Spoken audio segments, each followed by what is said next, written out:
Avez-vous entendu parler de WeChat? Quelle est cette application que Musk a dépensé des milliards de dollars pour acheter Twitter et qu'il essaie de copier sans y parvenir? Plus important encore, comment se fait-il que vous ne connaissiez pas l'entreprise chinoise qui se cache derrière cette application, Tencent, alors qu'elle contrôle une grande partie de ce que vous voyez et regardez, ainsi que le comportement de certaines des entreprises à l'origine de vos applications et jeux préférés? Ce que vous allez voir, mesdames et messieurs, est un cours magistral sur la façon de tout posséder secrètement dans l'ombre. C'est l'histoire de Tencent. La domination de Tencent. Tencent est un géant chinois de la technologie qui occupe une place prépondérante dans les secteurs de l'Internet et du divertissement. Tencent est surtout connu pour ses plateformes populaires de médias sociaux et de messagerie, WeChat et QQ, qui comptent des centaines de millions d'utilisateurs en Chine et ailleurs. Tencent possède et investit également dans certaines des sociétés de jeux vidéo les plus prospères au monde, telles que Riot Games, Epic Games et Supercell. La croissance de Tencent a été alimentée par ses fusions et acquisitions stratégiques, ainsi que par l'innovation et la diversification de ses produits et services. Le succès de Tencent sur le marché des médias sociaux et de la messagerie lui a permis de se développer dans d'autres domaines, tels que les jeux, la musique, la vidéo, l'informatique en nuage, l'intelligence artificielle, etc. Tencent a acquis ou investi dans certaines des plus grandes entreprises de ces domaines, comme Activision Blizzard, Spotify, Snap Inc., Tesla et bien d'autres. Tencent a également créé ses propres contenus et services originaux, tels que Tencent Video, Tencent Music, Tencent Cloud et WeBank. La vision de Tencent est d'utiliser la technologie pour le bien et de créer de la valeur pour les utilisateurs, les partenaires et la société. L'une des réalisations les plus remarquables de Tencent est le développement de WeChat, qui est largement considérée comme l'application pour tout en Chine. Elle est également décrite comme une super app, grâce à son large éventail de fonctions. WeChat a commencé comme une simple application de messagerie en 2011, mais s'est rapidement développé pour offrir une gamme de fonctionnalités telles que les réseaux sociaux, le commerce électronique, les paiements, les actualités, les mini-programmes et bien plus encore. WeChat est devenu un élément essentiel de la vie quotidienne de nombreux Chinois qui l'utilisent pour communiquer, faire des achats, payer des factures, accéder à des services publics et se divertir. En 2018, WeChat est devenue la plus grande application mobile autonome au monde et a dépassé le milliard d'utilisateurs actifs mensuels, ce qui en fait l'une des applications les plus populaires au monde.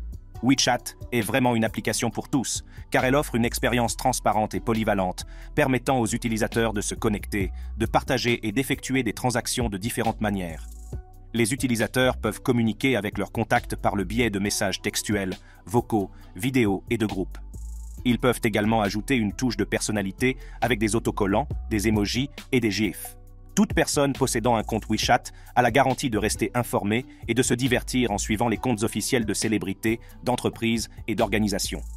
Pour les interactions professionnelles, Enterprise WeChat ou WeCom offre un espace dédié. Les utilisateurs peuvent collaborer de manière transparente avec leurs collègues et leurs clients.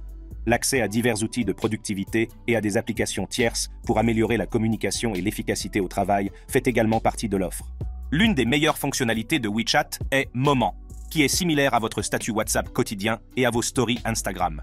Vous pouvez y partager des photos, des vidéos, des articles et des pensées avec vos amis, qui peuvent à leur tour aimer et commenter vos messages. En plus de ces fonctionnalités géniales, Tencent a également gagné le cœur et bien sûr la loyauté de nombreuses personnes avec Weixin Pay.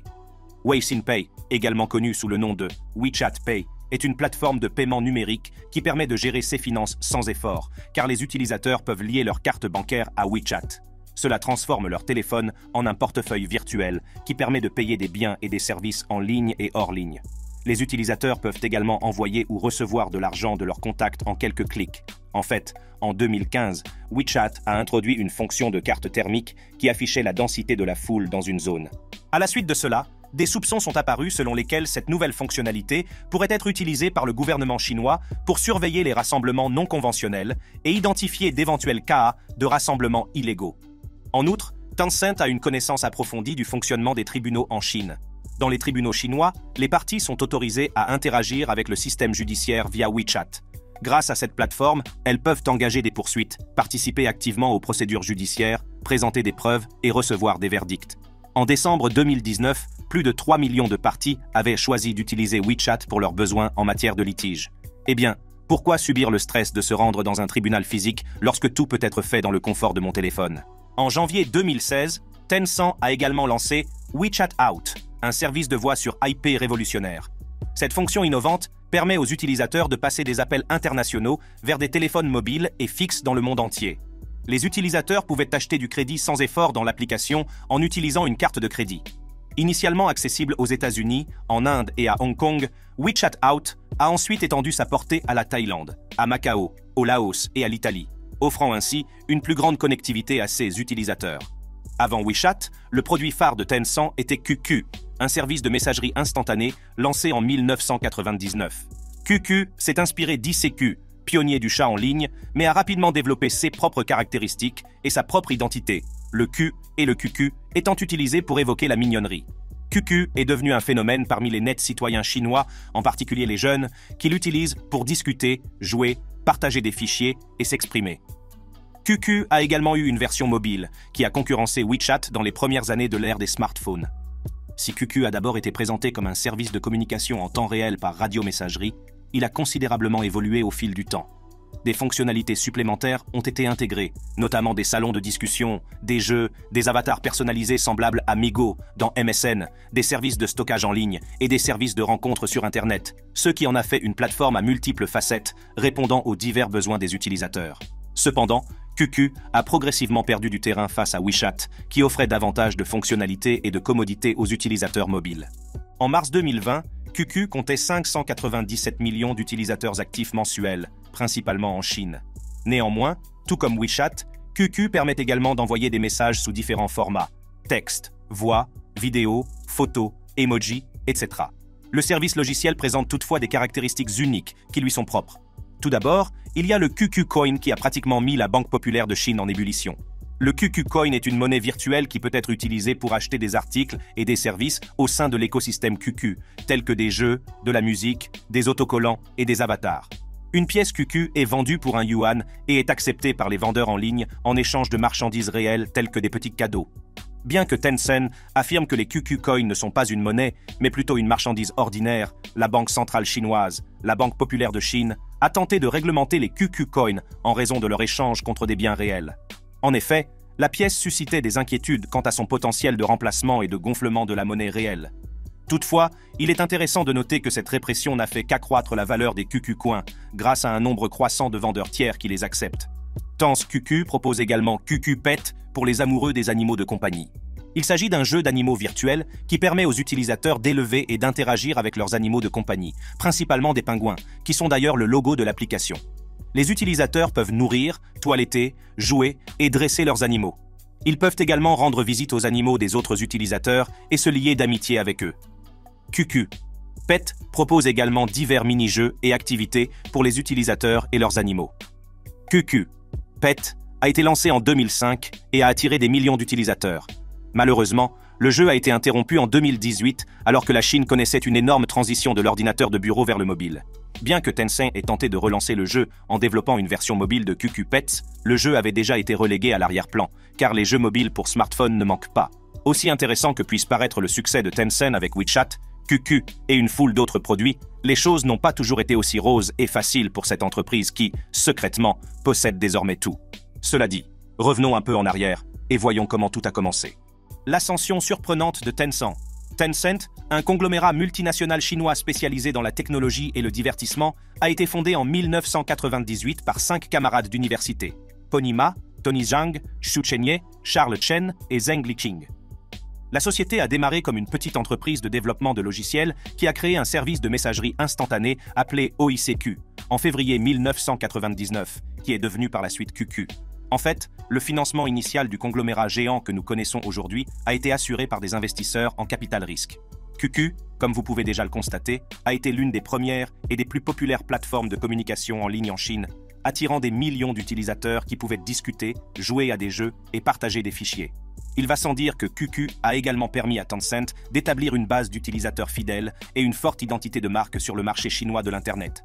Mais Tencent ne s'est pas arrêté à QQ. L'entreprise a diversifié ses produits et services pour couvrir différents domaines tels que les médias sociaux, les jeux, le commerce électronique, l'informatique en nuage, l'intelligence artificielle, etc. Tencent a également étendu sa présence sur le marché mondial en acquérant ou en investissant dans de nombreuses entreprises ayant une expertise ou une influence dans différents domaines. Selon Traxen, Tencent a réalisé 37 acquisitions et détient des participations dans plus de 600 entreprises, dépensant plus de 24,2 milliards de dollars pour les seules acquisitions. Tencent a investi dans de nombreux secteurs tels que les jeux pour PC et consoles, les jeux mobiles, la télévision et le cinéma, la musique, etc. L'une des acquisitions les plus notables de Tencent a été celle de Supercell, le développeur finlandais de jeux mobiles à succès tels que Clash of Clans et Clash Royale. Tencent a acquis Supercell pour 8,6 milliards de dollars en juin 2016, devenant l'actionnaire majoritaire avec une participation de 84%. Cette opération a permis à Tencent d'accéder à une audience mondiale de millions de joueurs et à un flux régulier de revenus provenant des achats in-app. Supercell a continué à lancer des jeux à succès sous la propriété de Tencent, tels que Brawl Stars, Boom Beach et Heyday. Une autre acquisition majeure de Tencent a été celle d'Amer Sports, une société finlandaise d'articles de sport fondée en 1950 qui possède des marques telles que Salomon, Arc'teryx, Wilson et Atomic. Tencent s'est joint à un consortium d'investisseurs pour acheter Amer Sports pour 6,4 milliards de dollars en décembre 2018. Cette opération a été considérée comme une décision stratégique de Tencent pour diversifier son portefeuille et exploiter le marché croissant des amateurs de sport et de fitness en Chine et à l'étranger. Tencent a également acquis China Music Corp, un service de streaming musical en ligne de premier plan en Chine, pour 2,7 milliards de dollars en juillet 2016. Cette opération a permis à Tencent de contrôler deux des plus grandes plateformes musicales en Chine, Kugu et Kuwo. Avec plus de 450 millions d'utilisateurs actifs mensuels, Kugu est le plus grand service de streaming musical au monde. En Chine, Kugu est la plus grande plateforme de musique en ligne du pays, avec plus de 800 millions d'utilisateurs. Kuwo, quant à lui, se maintient au troisième rang des plateformes de musique en ligne en Chine. Tencent a également fusionné son service musical, QQ Music, avec China Music Corp, créant ainsi un acteur dominant dans l'industrie musicale chinoise. Tencent a ensuite séparé sa division musicale sous le nom de Tencent Music Entertainment Group, également connu sous le nom de TME, qui a fait son entrée à la bourse de New York en décembre 2018. Et la meilleure partie, Tencent, ou devrions-nous dire Tencent Music Entertainment Group, dirige en fait l'industrie musicale chinoise car il possède plus de 90% de tous les droits d'auteur musicaux sur le marché chinois de la musique. Il est intéressant de noter que TME et Spotify ont forgé une alliance en échangeant une participation de 10% dans leurs activités musicales respectives en décembre 2017. Si vous pensez que c'est tout, attendez un peu. En mars 2020, Tencent a également obtenu une participation de 10% dans Universal Music Group. Oui, le même Universal Music Group qui abrite une foule de vos artistes préférés comme les Beatles, Taylor Swift, Drake, Kendrick Lamar, Ariana Grande et bien d'autres encore. L'accord a été conclu pour la somme astronomique de 3 milliards d'euros, soit plus de 3,14 milliards de dollars. Par la suite, en janvier 2021, Tencent a encore renforcé son investissement en acquérant une participation supplémentaire de 10% dans la société. Outre ces acquisitions à grande échelle, Tencent a également réalisé de nombreuses transactions plus modestes mais stratégiques dans le secteur des jeux. Par exemple, Tencent a acquis Sumo Group plc, un développeur britannique de jeux tels que Little Big Planet 3 et Crackdown 3 pour 1,27 milliard de dollars en janvier 2022, après avoir acquis une participation minoritaire dans la société en 2019. En outre, Tencent a acquis une participation de 93% dans Riot Games, le développeur du célèbre League of Legends, pour 400 millions de dollars en février 2011, avant de devenir l'unique propriétaire du titre e-sport populaire en 2015, après avoir acheté tous les 7% restants. Tencent a également investi stratégiquement dans d'autres grands studios de jeux dans le monde, notamment Epic Games avec une participation de 40%, Ubisoft avec une participation de 10%, Roblox avec une participation de 49% et Playtonic Games avec une participation minoritaire. Ces investissements ont permis à Tencent d'accéder à des jeux et plateformes mondialement reconnus comme Fortnite, Assassin's Creed et Roblox, pour n'en citer que quelques-uns.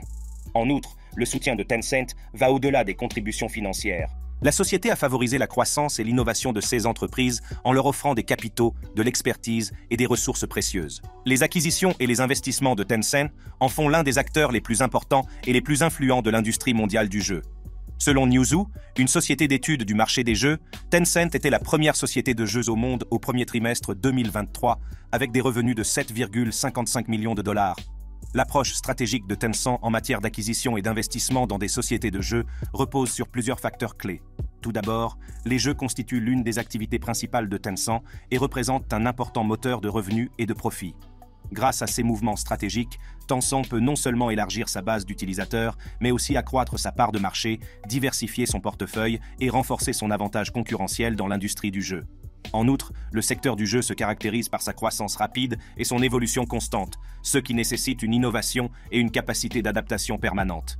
Les investissements de Tencent dans des sociétés de jeux lui permettent d'exploiter de nouvelles technologies, de nouveaux talents, de nouveaux genres, de nouveaux marchés et de nouvelles tendances. Cette attitude proactive permet à Tencent de rester à l'avant-garde de l'évolution du secteur, toujours prêt à saisir les opportunités et les défis qui se présentent. En outre, le jeu est un phénomène culturel et social qui favorise les liens entre des personnes d'origines diverses et au-delà des frontières. En s'appuyant sur ces plateformes et réseaux de médias sociaux, dont WeChat, Tencent maximise ses acquisitions et ses investissements pour créer des expériences hautement engageantes et immersives pour ses utilisateurs.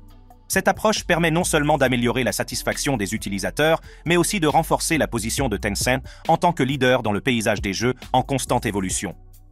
En termes simples, outre les investissements dans d'autres secteurs tels que le commerce électronique, les logiciels utilitaires, les soins de santé et l'assurance, entre autres, les jeux constituent l'un des principaux moyens pour Tencent de posséder une part de tout ce qui existe dans le monde. Tencent détient actuellement le titre de plus grand vendeur de jeux vidéo au monde et est l'une des entreprises ayant la plus grande valeur financière au monde. En outre, elle se classe parmi les plus grandes sociétés dans les domaines des médias sociaux, du capital risque et des investissements. En 2018, Tencent a franchi une étape historique en dépassant une valeur de marché de 500 milliards de dollars, devenant ainsi la première entreprise technologique asiatique à réaliser cet exploit. Depuis, elle a consolidé sa position de société chinoise, cotée en bourse la plus précieuse, et occupe actuellement la 10e place parmi les entreprises mondiales les plus précieuses en termes de valeur de marché en février 2022.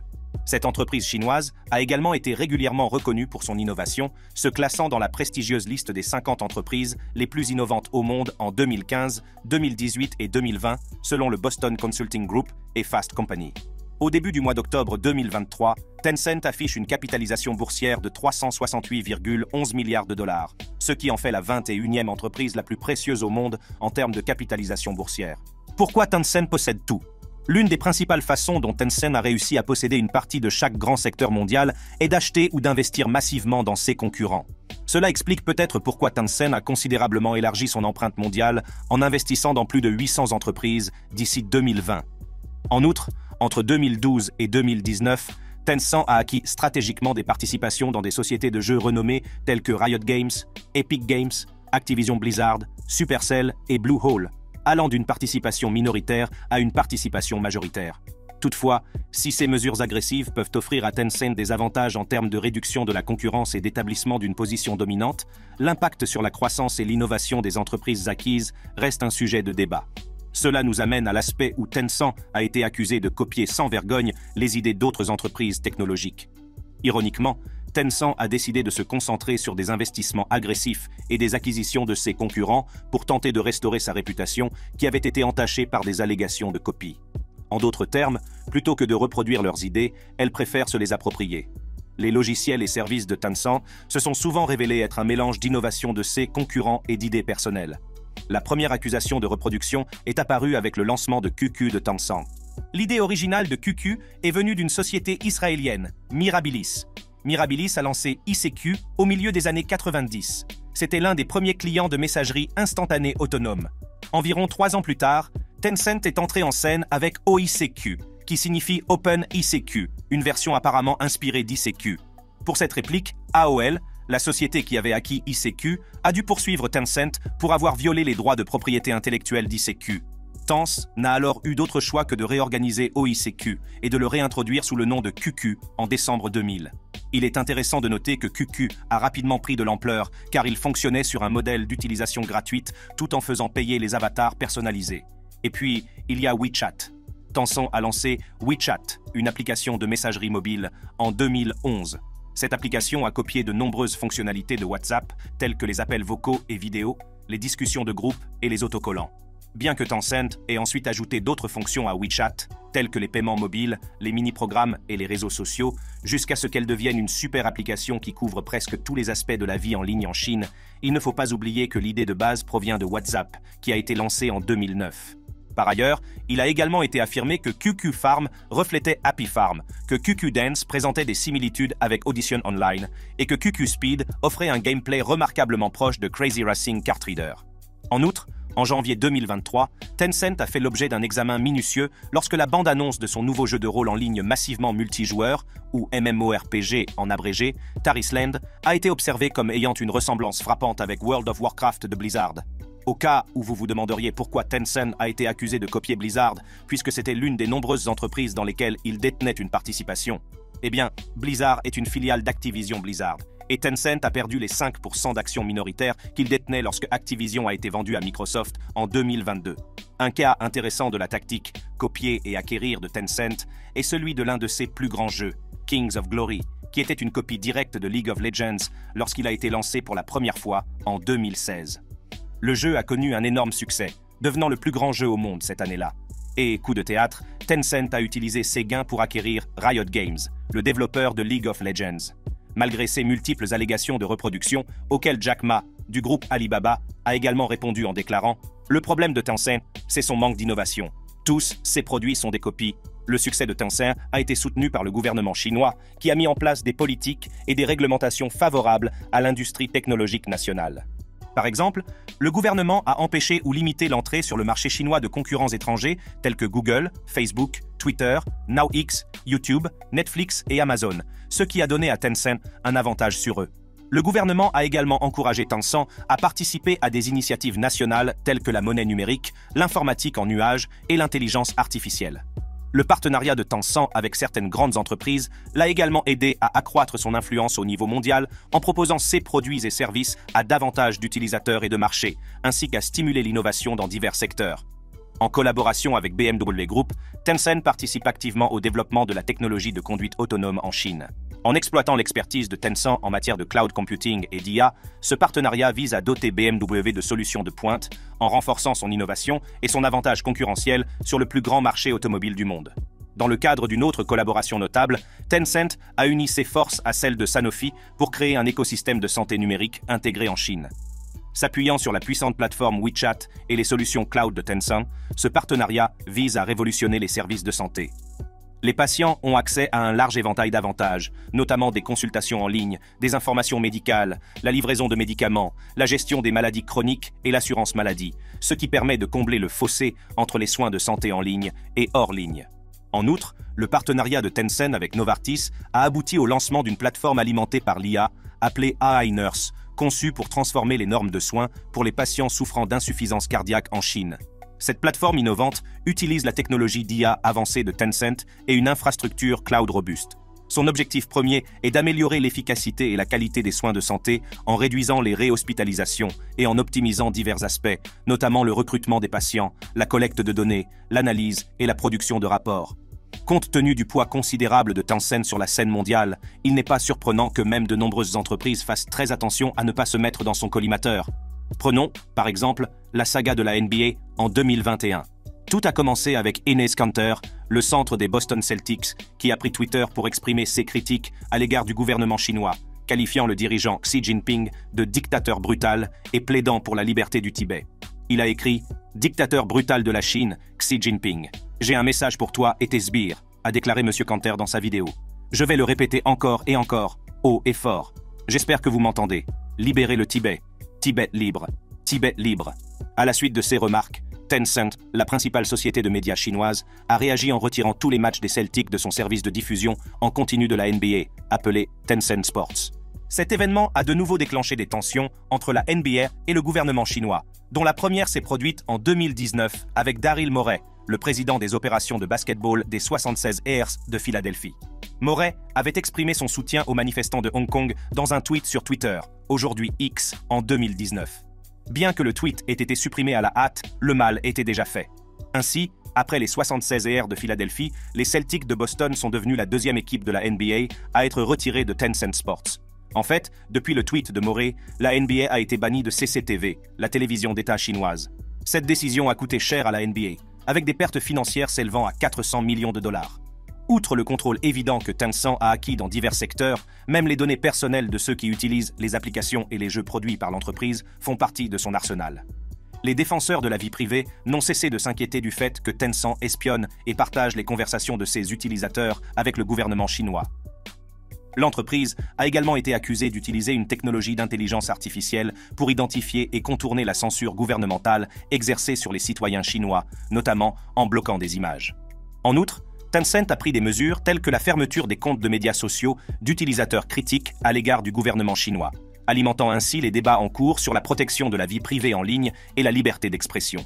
Les craintes d'espionnage d'entreprises ont également conduit l'administration Trump et le gouvernement américain à interdire WeChat en 2020, car il représentait un risque pour la confidentialité des données américaines ou la sécurité nationale. Bien que l'interdiction ait été annulée par l'actuel président américain, Joe Biden, certains craignent toujours que des entreprises comme Tencent soient obligées d'aider le gouvernement chinois en supprimant la dissidence politique et en facilitant la surveillance chaque fois qu'elle est demandée. Tencent contre la Chine. Malgré le pouvoir incontestable que Tencent semble exercer dans le monde entier, et plus particulièrement en Chine, le conglomérat géant n'est pas à l'abri de l'influence du gouvernement chinois et du Parti communiste chinois, PCC. Ces dernières années, Tencent a été confronté à plusieurs problèmes avec le gouvernement chinois et le PCC, principalement liés à ses activités de jeu, à la confidentialité des données et à l'influence des médias. L'un des principaux problèmes rencontrés par Tencent est la réglementation de son secteur des jeux, qui représente une grande partie de ses revenus. Le gouvernement chinois a imposé des règles strictes sur l'approbation, la distribution et la monétisation des jeux en ligne, citant des préoccupations concernant la dépendance aux jeux, les valeurs sociales et la sécurité nationale. Par exemple, en 2018, le gouvernement a interrompu le processus d'octroi de licence pour les nouveaux jeux pendant 10 mois, ce qui a fait perdre à Tencent environ 200 milliards de dollars de sa valeur marchande. L'arrêt du processus d'approbation a été motivé par la crainte que ces jeux n'affectent la vue des jeunes. En 2021, le gouvernement a également limité à 3 heures par semaine la durée pendant laquelle les mineurs peuvent jouer à des jeux en ligne. Ces mesures ont affecté la capacité de Tencent à lancer de nouveaux titres, à élargir sa base d'utilisateurs et à générer des bénéfices à partir de son activité de jeu. Un autre problème auquel Tencent a été confronté est celui de la conformité avec les nouvelles lois sur la confidentialité des données que la Chine a introduites en 2021. La loi sur la protection des informations personnelles, également appelée PIPL, et la loi sur la sécurité des données, DSL, visent à protéger les droits et les intérêts des individus et des organisations en ce qui concerne leurs données personnelles et sensibles. Par exemple, il est désormais interdit aux entreprises chinoises de collecter un nombre excessif de données personnelles et de les utiliser sans le consentement explicite des individus, conformément à la loi. Les lois accordent également au gouvernement davantage de pouvoir pour accéder aux données collectées et traitées par les entreprises technologiques et les superviser. À cet effet, Tencent a reçu l'ordre d'arrêter de déployer de nouvelles applications et mises à jour à l'époque pour permettre aux autorités d'examiner leur adhésion aux nouvelles lois. En fait, pour montrer à quel point le gouvernement chinois tenait à ce que toutes les entreprises technologiques respectent les nouvelles règles, l'administration chinoise du cyberespace a ordonné aux magasins d'applications de supprimer l'application de Didi Chuxing en juillet de la même année, en alléguant la collecte non autorisée de données personnelles d'utilisateurs. Tencent a également été poursuivi en justice par les procureurs de Pékin au motif que le mode jeunesse de son application WeChat n'est pas conforme aux lois protégeant les mineurs, une accusation qui a fait chuter le cours de l'action de Tencent de plus de 10% peu de temps après. En mode jeunesse, les jeunes utilisateurs ne peuvent pas effectuer de paiement, jouer à des jeux spécifiques et découvrir des amis proches. Ces actions indiquent que Tencent est soumis à une surveillance et à une pression accrue de la part du gouvernement pour s'assurer que ses pratiques en matière de données sont légales et éthiques. Et ce n'est pas tout. Tencent a également fait l'objet de critiques de la part des médias d'État concernant son influence sur les médias et sa responsabilité sociale. Rappelons que Tencent possède ou détient des participations dans divers médias et plateformes tels que Weibo, Douyin et Bilibili. Tencent investit également dans des studios hollywoodiens et des services de streaming tels que Universal Music Group, Spotify et Iflix, communément appelé le Netflix d'Asie. Ces investissements permettent à Tencent d'accéder à un grand nombre de contenus et à un large public, tant en Chine qu'à l'étranger. Toutefois, certains médias d'État ont accusé Tencent de diffuser de l'opium pour l'esprit par le biais de ses jeux vidéo et de se livrer à une invasion culturelle par le biais de ses entreprises médiatiques à l'étranger. Ces accusations suggèrent que Tencent est confronté à un retour de bâton de la part du gouvernement et du public concernant son rôle et son impact dans le façonnement de la culture et des valeurs de la Chine et du monde. Tencent n'est toutefois pas le seul géant technologique à passer une mauvaise journée avec les lois chinoises. Même Alibaba, la célèbre société de commerce électronique, a eu sa part de difficultés, car en avril 2021, le pays a imposé une lourde amende de 2,8 milliards de dollars aux géants chinois du commerce électronique sous prétexte qu'ils supprimaient la concurrence. N'oublions pas non plus la tactique des actions privilégiées, Golden Shares, que la Chine utilise pour obtenir des droits spéciaux sur les décisions commerciales, en particulier celles des géants de la technologie du pays. En 2023, la Chine a pris des mesures pour prendre des participations dans les activités locales de Tencent, ce qui représente environ 1%. Aussi minime qu'elle puisse paraître, la stratégie des actions privilégiées a donné au gouvernement suffisamment de pouvoir pour continuer à superviser les puissants groupes technologiques du pays. Outre les problèmes gouvernementaux, Tencent a également fait l'objet de plusieurs allégations privées et, bien entendu, de poursuites judiciaires. La plateforme virale WeChat de Tencent a été accusée de bloquer les vidéos TikTok et de censurer les contenus politiquement sensibles. Cela a conduit à une bataille juridique entre les deux géants de la technologie. C'est ainsi qu'en avril 2018, TikTok a intenté une action en justice contre Tencent, l'accusant de diffuser des informations fausses et préjudiciables sur WeChat. TikTok a exigé 1 million de yuan, soit l'équivalent de moins de 140 000 dollars, en guise de dédommagement, ainsi que des excuses. Simultanément, 2 mois plus tard, Tencent a intenté une action en justice contre Toutiao et TikTok devant un tribunal de Pékin. Tencent alléguait que les entreprises l'avaient diffamé à plusieurs reprises en diffusant des informations négatives, portant ainsi atteinte à sa réputation. Il est intéressant de noter que Tencent n'a demandé qu'un dédommagement symbolique de 1 yuan, soit 14 centimes d'euros, et des excuses publiques. Toutiao a réagi rapidement aux démarches juridiques de Tencent dès le lendemain, en déposant une plainte contre cette dernière, l'accusant de concurrence déloyale et réclamant près de 12,5 millions de dollars de pertes économiques. Par ailleurs, en janvier 2021, Tencent a dû faire face à des accusations de censure et de surveillance d'utilisateurs via WeChat en Californie. En 2022, Sustainalytics, une société qui évalue la durabilité des entreprises cotées en bourse sur la base de leur performance ESG, a revu le statut de conformité de Tencent à non conforme au principe du Pacte mondial des Nations Unies en raison de son implication présumée dans des activités de censure. Ainsi, pour contrer ces revers, Tencent a pris des mesures actives pour résoudre ces problèmes en coopérant avec le gouvernement, en ajustant sa stratégie commerciale et en améliorant sa contribution sociale.